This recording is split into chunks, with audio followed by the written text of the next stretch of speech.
दोस्तों, आप सभी लोग तो कपिल शर्मा को जानते होंगे, the comedy circus Kapil Sharma. जी हाँ दोस्तों, इन्होंने कॉमेडी में एक नया मुकाम हासिल किया है और जब भी इन्हें मौका मिलता है फिल्मों में संजीदा अभिनय के लिए तो ये फिल्में भी कर लेते हैं।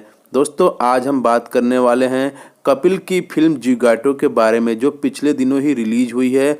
और दोस्तों, आज के वीडियो में आपको हम जिगाटो की रिव्यू और फिल्म की पूरी स्टोरी के बारे में बताने वाले हैं। तो वीडियो को लाइक करिए और चैनल पर नए हैं तो सब्सक्राइब करना बिल्कुल मत भूलिएगा। चलिए दोस्तों, बात करते हैं जिगाटो मूवी के बारे में। दोस्तों, मैं तो इसका नाम भी ठीक से नहीं ले पा रहा हूँ, आप लोग बुरा मत मानिएगा।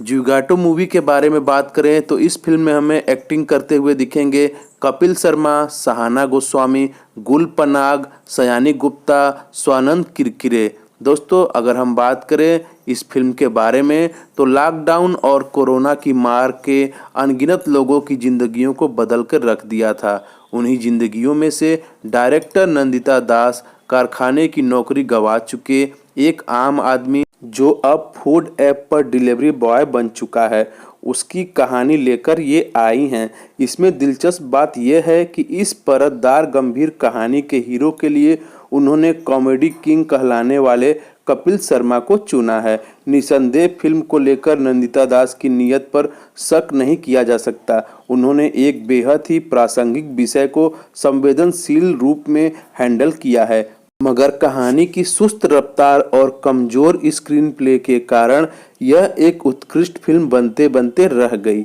दोस्तों, जिगाटो फिल्म की कहानी के बारे में बात करें तो कहानी की शुरुआत होती है मानस महतो के सपनों से, जहां वो ख्वाब में एक खूबसूरत लड़की के साथ साथ नौकरी के फॉर्म के लिए परेशान नजर आता है और तभी उसकी आंख खुल जाती है। कोरोना के कहर के कारण मानस कारखानों में अपनी नौकरी खो चुका है।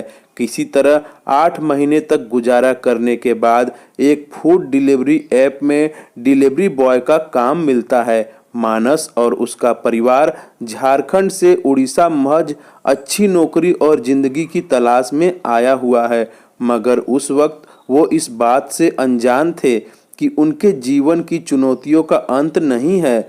उसके घर में उसकी पत्नी प्रतिमा यानी कि सहाना गोस्वामी, इसके अलावा एक बूढ़ी और बीमार माँ, स्कूल पढ़ने वाले बच्चे भी हैं। दोस्तों, जैसे जैसे कहानी आगे बढ़ने लगती है, कपिल शर्मा यानी कि डिलीवरी बॉय का काम करते हुए उन्हें महसूस होता है कि उनकी जिंदगी बस डिलीवरी और भागदौड़ के कारण एक मशीन बनकर रह गई है।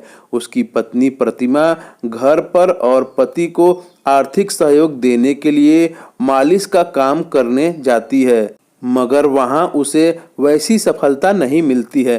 तब वह एक मॉल में सफाई कर्मचारी के रूप में नाइट ड्यूटी ज्वाइन करना चाहती है, मगर मानस इसके खिलाफ है। शराब और सिगरेट से कोसों दूर रहने वाले मानस पर जब उसका एक कस्टमर शराब पीकर डिलीवरी देने का झूठा आरोप लगाता है तो उसका आईडी ब्लॉक हो जाता है और उसका पक्ष सुने बगैर उसे नौकरी से निकाल दिया जाता है। अब मानस अपने परिवार के गुजारे के लिए क्या करेगा? क्या उसकी पत्नी प्रतिमा मॉल के टॉयलेट्स बाथरूम साफ करने का काम करेगी? क्या यह परिवार सरवाइव कर पाएगा? इन सारे सवालों का जवाब आपको फिल्म देखने पर मिलने वाले हैं।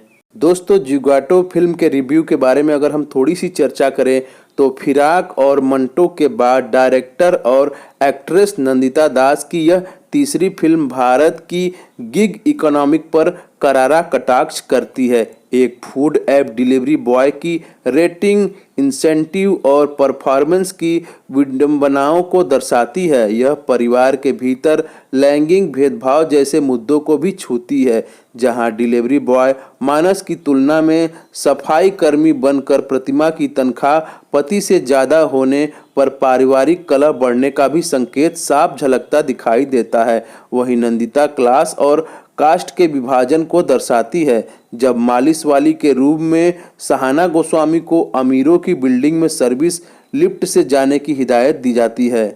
दोस्तों, दिल छूने वाले डायलॉग भी इस फिल्म में हैं। यहाँ मजदूर और बेरोजगारी के एंगल को भी समेटा गया है। फिल्म में मजदूर है इसलिए मजबूर है, या वो कहे मजबूर है इसलिए मजदूर है जैसे अर्थपूर्ण डायलॉग हैं जो दिल को छूते हैं। अमीर गरीब के बीच का जो भेदभाव है वो भी दर्शाया गया है, जहां अमीर एक एवोकाडो का भुगतान आसानी से कर सकता है जबकि उसी की कीमत को कमाने के लिए एक आम आदमी को हफ्ते भर खटना भी पड़ता है। दोस्तों, बात करें जिगोटो की कहानी में कहाँ कमी रह गई है तो फिल्म कई सामाजिक और आर्थिक त्रासदियों को छूती है, मगर फिल्म की सबसे बड़ी समस्या यह है कि यह बेहद धीमी है। पहला भाग बहुत ही सुस्त रफ्तार से आगे बढ़ता है और अचानक मध्यांतर हो जाता है। आप इस उम्मीद से दूसरे भाग की शुरुआत करते हैं कि कहानी में कुछ ट्विस्ट होगा, मगर सेकेंड हाफ भी सुस्त गति से तेजी से नहीं आती है। हाँ, अंत सुखद है मगर वह भी अचानक प्रकट होता है और आप उससे खुद को जोड़ नहीं पाते हैं। दोस्तों, अपने इंटरव्यू में कपिल शर्मा ने इस बात को स्वीकार किया था कि अपनी कॉमिक इमेज के विपरीत एक संजीदा और अर्थपूर्ण भूमिका को पाने का मौका वह किसी भी कीमत पर नहीं छोड़ना चाहते थे। तो हाँ, कपिल शर्मा मानस की परकाया प्रवेश में सफल रहे हैं। यह सच है कि वह पूरी फिल्म में बहुत कुछ हताश, निराश और नाखुश नजर आते हैं, मगर फिर भी यह उनके किरदार की चारित्रिक विशेषता है। आसपास के हालात पर उनकी कुंठा प्रभावी ढंग से सामने आती है। प्रतिमा के रूप में सहाना गोस्वामी की एक्टिंग दमदार है। झारखंडी लहजे के साथ उन्होंने एक पत्नी के रूप में पारिवारिक और सामाजिक विषमताओं को बहुत ही खूबसूरती से जिया है। इनके अलावा स्वानंद किरकिरे, गुल पनाग और सयानी गुप्ता बहुत ही छोटी भूमिकाओं में हैं। सहयोगी कास्ट कहानी के अनुरूप है। दोस्तों, इस फिल्म को क्यों देखें? अर्थपूर्ण और गंभीर फिल्मों के शौकीन लोग यह फिल्म देख सकते हैं। तो ये थी दोस्तों जिगोटो मूवी की पूरी कहानी और रिव्यू। आपको ये वीडियो कैसा लगा? वीडियो को लाइक करिए, चैनल पर नए हैं तो सब्सक्राइब करना बिल्कुल मत भूलिएगा।